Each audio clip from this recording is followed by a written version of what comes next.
Deus Pai Todo-Poderoso, Criador dos céus e da terra. Amém. Irmão, só antes de nós entrarmos no assunto aqui do credo apostólico, do nosso discipulado, falar que a gente vai passar o conteúdo aqui, mas não significa que o que a gente está fazendo aqui é o discipulado, né? O discipulado não é só transmissão de conteúdo, de informação, mais do que isso é a gente caminhar, né? Caminhar uns com os outros, é a gente chorar com os que choram, se alegrar com os que se alegram. Paulo fala para o discípulo dele, Timóteo, que ele conhece as lágrimas de Timóteo. Ele fala: eu sei que a fé que você tem é a mesma que habitou na sua mãe, na sua avó. Ou seja, Paulo conhecia a família de Timóteo, Paulo sabia o que causava lágrima em Timóteo, tinha uma caminhada com Timóteo. Sabia que ele é um jovem, um pouco ainda como todo jovem, temeroso no começo do ministério, né? Ele ainda foi chamado jovem, e aí Paulo conhece perfeitamente o seu discípulo e pode então animá-lo, encorajá-lo. E isso é discipulado, é caminhada.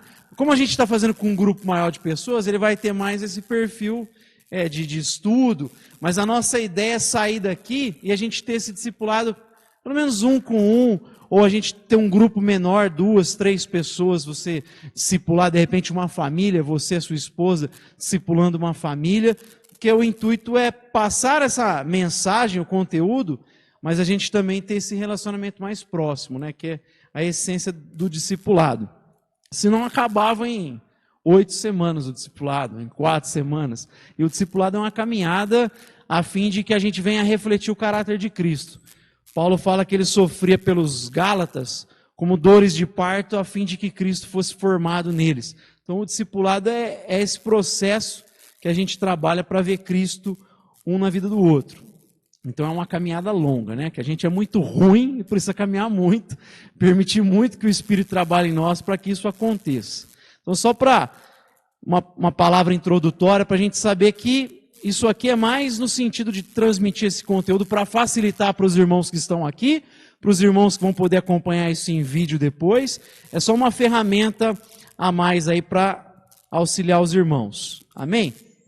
Para a gente introduzir aqui, a gente pensou no nosso discipulado naquilo que seria básico da fé cristã. O que é essencial, que todo cristão precisa saber?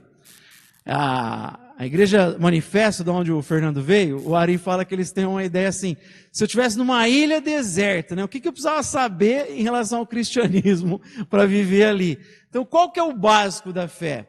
E a gente não precisa encher linguiça e inventar roda quando pensa no básico da fé. Porque a essência da fé, o essencial da fé, já foi estabelecido há muitos séculos atrás, através especialmente do credo apostólico. O credo apostólico, ele é uma confissão de fé que é aceita por toda a cristandade. Não apenas por nós, protestantes reformados, mas pelos católicos apostólicos romanos, pelos ortodoxos. Todo mundo aceita o credo apostólico.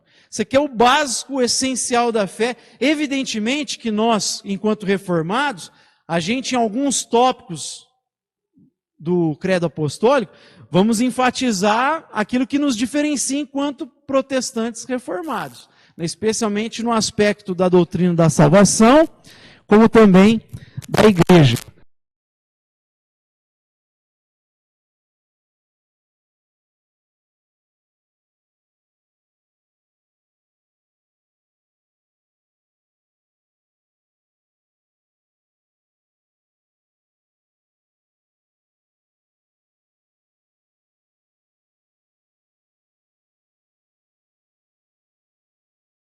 Mas é porque a palavra peixe no grego, ela dá certinho para as iniciais, para Jesus Cristo, Filho de Deus, Salvador. Então você pega a expressão, a palavra peixe no grego, dá as iniciais no grego de Jesus Cristo, Filho de Deus, Salvador. Então por isso que eles usaram o peixe, só por isso. Porque a palavra dava certinho para as iniciais ali. E aí eles aproveitaram e usaram isso. Então isso estava presente lá, é uma espécie de acrônimo que eles utilizavam. Mas já é um tipo de confissão de fé, né?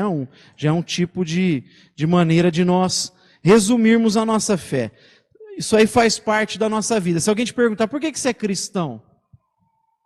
Ah, porque eu sigo Jesus, eu creio em Jesus. Mas o que significa crer em Jesus? Como é que você soube de Jesus? Quem é Jesus? Quando você começa a responder essas coisas, tá aí a sua confissão de fé. Não dá para escapar. Hoje a gente vive num contexto que as pessoas não querem doutrina, mas não tem como escapar de doutrina. Todo mundo vive uma doutrina, vive dentro de um dogma. Quando você diz assim, diga não aos dogmas, isso já é um dogma. Você já está vivendo dentro de um dogma. Qual? Que eu quero ser livre, um pensador livre, embora também isso é uma mentira. Ninguém é livre pensador, todo mundo é influenciado por alguma coisa, por alguém. A gente abraça um monte de verdades sem prová-las, e a gente vai vivendo a partir desses axiomas, dessas coisas que a gente toma como verdade para a nossa vida. Mas é impossível viver sem doutrina.